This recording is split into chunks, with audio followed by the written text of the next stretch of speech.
What's up, guys? Welcome to the Chess Giant. This is Solomon Riddell, and in today's video we're going to be covering the Magnus Smith Trap, a very dangerous idea for white against the Sicilian Defense, and it can be used in a ton of different variations. We're starting off the game with e4 and against the Sicilian, continuing with the main line of knight f3 followed by d4, breaking this game open 99 times out of 100.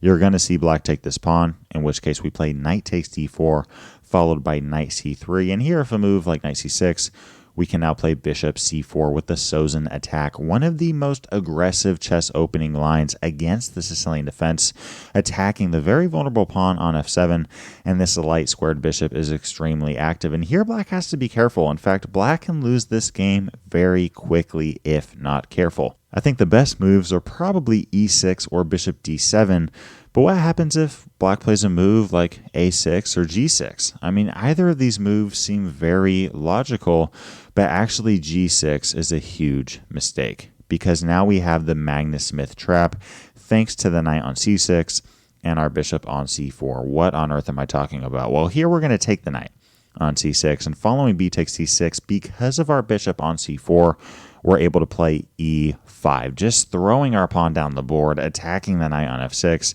And the obvious question is, why can't black just take the pawn on e5? Well, now we're going to play bishop takes f7 check, attacking the king on e8. And now the king is forced to take the bishop, in which case we now have vision on the queen on d8. We take that queen off the board, and we simply have a completely won game here as white. So obviously, with the Magnus Smith Trap, if black takes the pawn on e5, we simply play bishop takes f7, and because of our range on the d8 queen, we simply have ourselves a won game.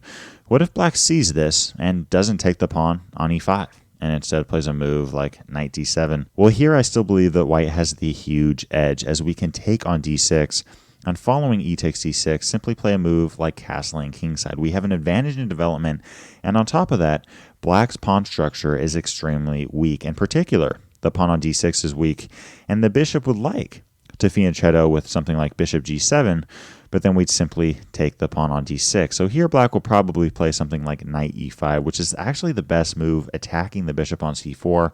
And here we can simply play rook e1, pinning the knight on e5 to the king on e8. And again, bishop g7 would like to be played, and actually we can't take the pawn now because the queen has vision.